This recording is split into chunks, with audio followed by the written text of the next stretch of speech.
My definition of preaching in 2 words is expository exaltation. That's E-X-U-L-T-A-T-I-O-N, not E-X-A-L.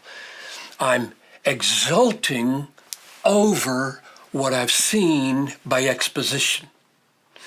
That's what I mean by putting those 2 words together. So in this session, I want to talk about what I mean by expository, and then we'll do exaltation in another one.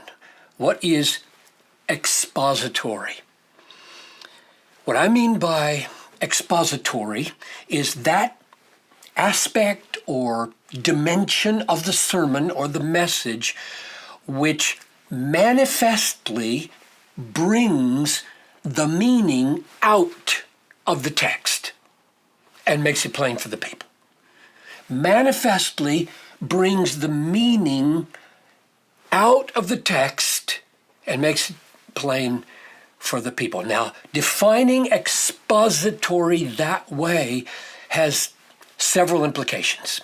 Number 1, every sermon is based on, draws its message and points from biblical texts, 1 or more.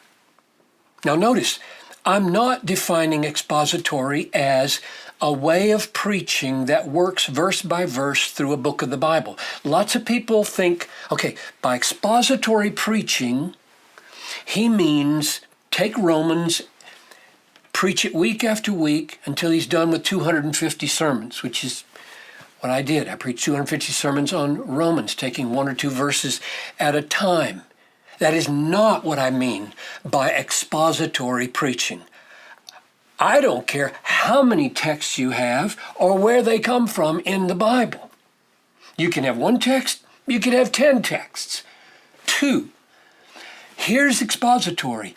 Are you manifestly bringing the meaning, real, authentic meaning of those texts out for the people to engage their hearts with clarity so that they know that's what that text means?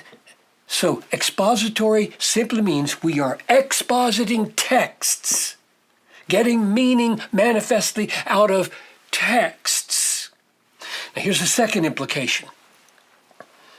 When I say meaning, manifestly bringing meaning out of biblical passages, by meaning, I mean the reality that the author, God and the human author, intended to communicate to people. The reality.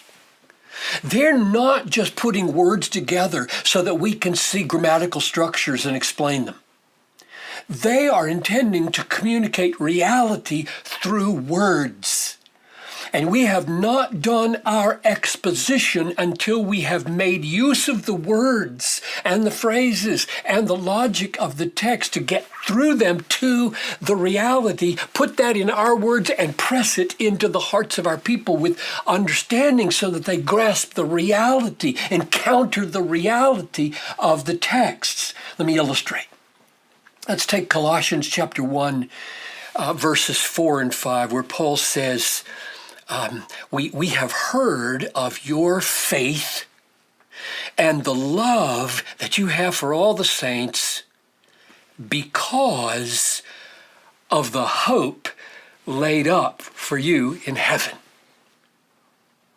Now, love for the saints because of hope laid up for you in heaven.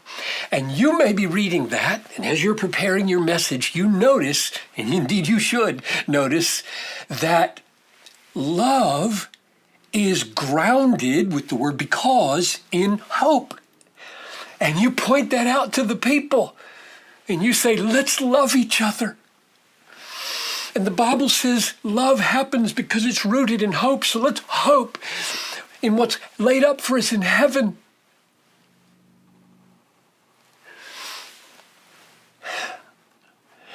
And you haven't yet said anything about what is love?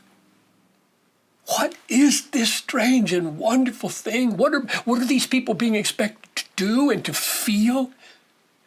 You haven't said anything yet about what is hope? What does it feel like? Our people hear these words all the time, and they don't have any meaning in them that's really clear and deep and life-changing. They didn't know you, what you mean by hope, what you mean by love. And when it says love happens because of hope, and you just point that out, and you leave them hanging, what they want to know is, how in the world does hope give rise to love? It's not working in my marriage. Because we haven't dealt with reality yet. Through the word love to the reality of what that is. Through the word hope to the reality of what that is.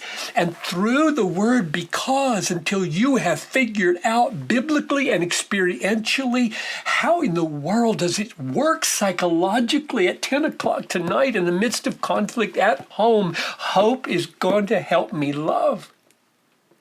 This is what makes preaching live. Is when you deal with reality, not just surface structures of here's a word we're all familiar with, here's a word we're all familiar with, here's a because we're all familiar with. Isn't it great to see the logical connection? End of sermon. No. These people are dealing with reality, and this text is dealing with reality, and your job in exposition is to manifestly bring the meaning / reality out of the text. Here's the third implication. The structure of the text and the logic governs your sermon structure, but doesn't define it as identical. In other words, let me try to illustrate it. The text says, they love the saints because they hope in heaven. Now there's the structure. That doesn't mean the sermon has to have point 1, love. Point 2, the ground. Point 3, hope. That'd be the flow that Paul wrote. You can turn it upside down. You can preach on hope. You can turn that because into a therefore, and you can preach on love is the final point. So I'm saying the logical structure of the text governs what you say, but it's not identical with what you say. So expository or exposition doesn't mean wooden mimicking of the order of a text. You just have to get at the reality of the text, the reality behind the text, see how the structure of the text brings that reality out. Then you can, in your sermon, structure it whatever way would be helpful for your people. And the last implication of this definition of expository is manifestly bringing meaning out of the text is the word manifestly, meaning your people need to see how you got your points from the Bible. And here is where I would just plead with preachers. Because frankly, over and over again, as I travel around, as I listen to younger preachers, they have poured out their hearts in prayer and study to get this text rightly understood. They've seen wonderful things. They start telling them to their people. And the people are sitting there fumbling around with their Bibles, trying to listen to what he's saying, trying to find it in the text, and he's not helping them. He's just saying good things. And they're trying to find, no, I think that became from the word because. I think he's getting the nature of hope from heaven, but I can't. And they can't follow you carefully. They can't look at their text unless you help them. So I'm pleading with preachers. Show the people where in the very wording of the text they're getting their points. And here are the 2 reasons why that is so important. Number 1, that's your authority, not your ideas. And you're going to train your people to trust your voice, not this text, if they can't see the connection. That's not good. We need to help them see the connection for the sake of reposing authority in the Bible, not in the preacher. And the second reason is it trains them how to read their Bibles. It trains them how to see for themselves what's there so that they're loving what you're doing as you unfold this text.